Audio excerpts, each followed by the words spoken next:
Kamala Harris is trying to boost her electoral bona fides. She just went on BET to shore up specifically the black vote. Don't forget, Donald Trump has made huge inroads with the Hispanic vote. This is according to CNN's chief data analyst, shows a 20-point swing repeatedly in surveys.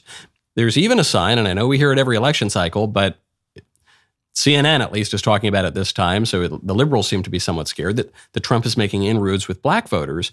So now the White House has sent out Kamala Harris to shore up the black vote. And here's how she did it. No, Taraji. Now, you know I wouldn't do that, especially not to a fellow bison. The real, ain't you? You know. So what's on your mind? Oh, Madam VP Harris, I'm worried about the election. Women's reproductive rights are on the line.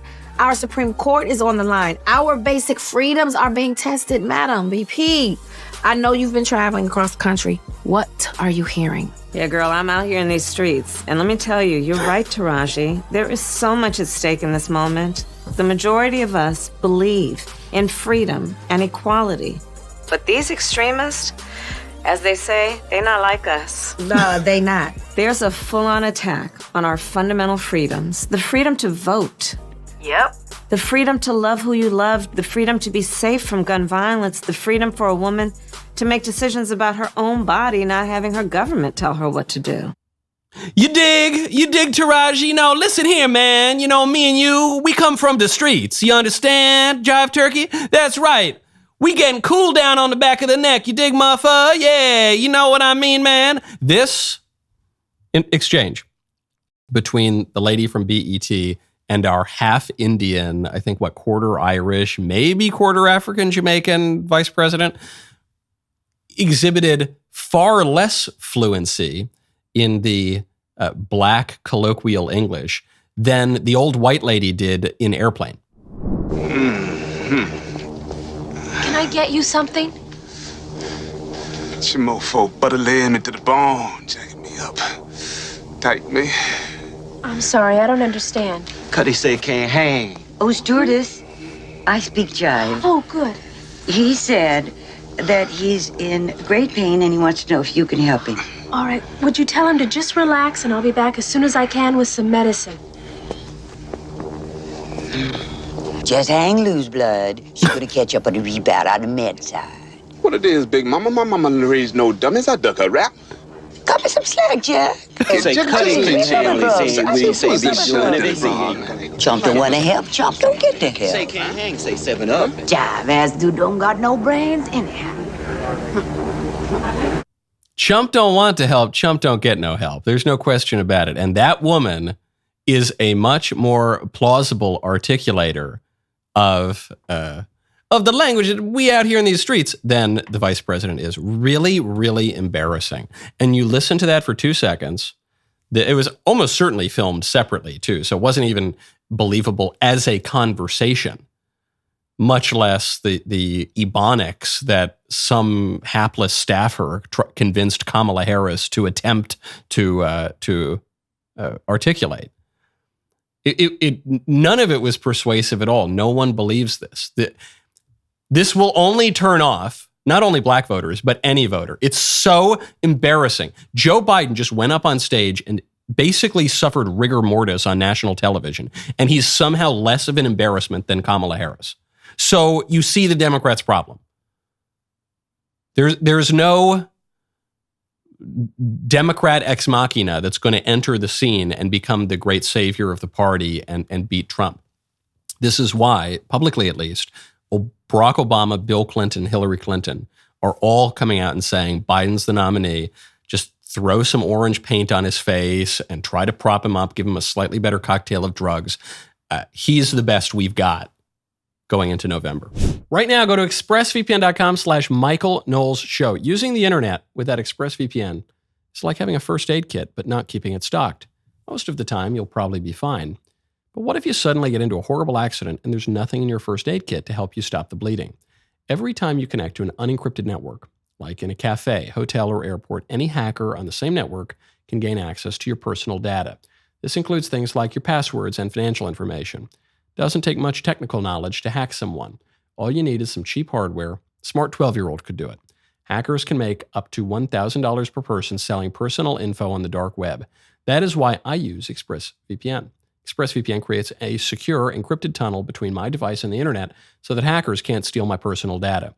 It would take a hacker with a supercomputer over 1 billion years to get past ExpressVPN's encryption. What I love most about ExpressVPN is that it's easy to use. I'm a little bit of a Luddite. You fire up the app, one click, you're protected. ExpressVPN works on all my devices so I can stay secure on the go. Secure your online data today by visiting expressvpn.com/Michael Knowles Show. That is expressvpn.com/Michael Knowles Show. You can get an extra 3 months free. expressvpn.com/Michael Knowles Show. Look at the predictions, even of the liberal pollsters, including Nate Silver, who's probably the most reliable presidential pollster and prognosticator around today. I read his model last week, which showed that Trump had something like a 65% electoral college chance, and Biden had something like a 35% chance of winning in the electoral college. So that was shocking in itself, that Nate Silver, who has accurately predicted, or more accurately than others, predicted all sorts of races since 2008 when he really came onto the scene. He's saying, yeah, this is Trump's election to lose. But even then, even a week ago, Trump still would have lost the popular vote.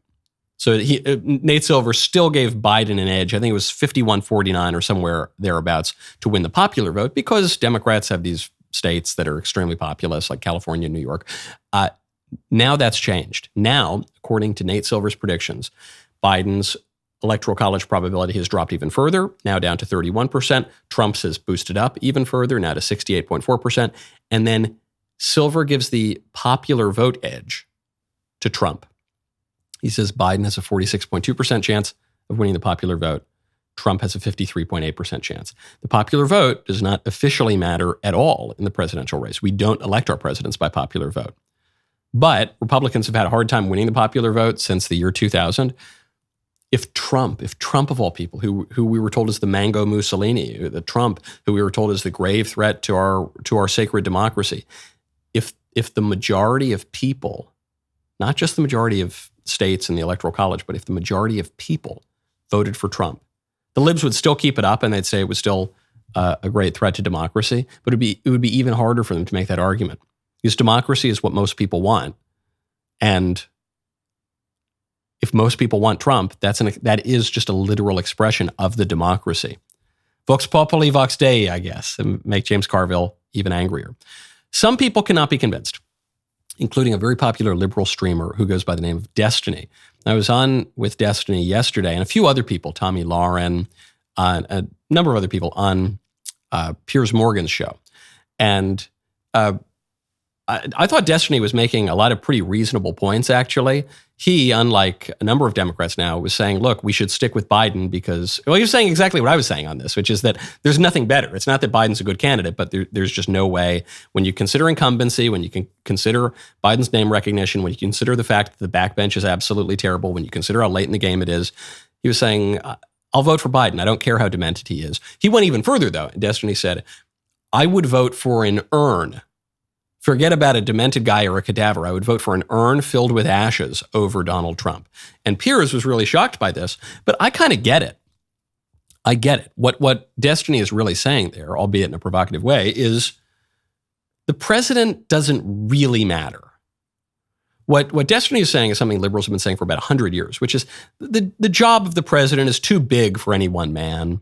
And the man doesn't really matter. Woodrow Wilson can have a stroke and be incapacitated, and it doesn't really matter because the government will just keep on running. In that case, it was actually Wilson's wife who was largely running the government, just as some people are suggesting right now, Jill Biden, who is controlling access to her husband, maybe has a little undue influence. Regardless, I get the argument. Liberals have made it for a long time. The government's run by committee. The government's run by the staff. The president doesn't really matter. That argument would be more persuasive if everything weren't falling apart right now. That argument would be more persuasive if we hadn't just seen Trump. Trump was in office, and we had peace in the Middle East, relatively. We had the Abraham Accords were signed. We had no new wars, no new major wars popping off. We had a diminishment of American involvement in these wars and American vulnerability. We had the first presidency in 20 plus years, where under whose watch Vladimir Putin didn't take more land. Under George Bush, Putin invades Georgia. Under Obama, Putin invades Crimea. Under Donald Trump, Putin just kind of chills. Under Joe Biden, Putin further invades into Ukraine. Things were pretty good. And so how do you explain that? It's all the same State Department apparatchiks. The appointed people have changed. But if you really believe, well, the deep state and the cogs of government just kind of keep on turning, okay, well, why aren't they turning as well anymore?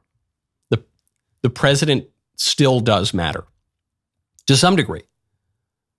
And so if you vote for an urn, as Democrats kind of did in 2020, no surprise that the country is going to be dying.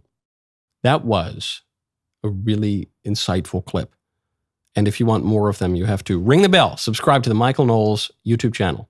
We'll see you next time.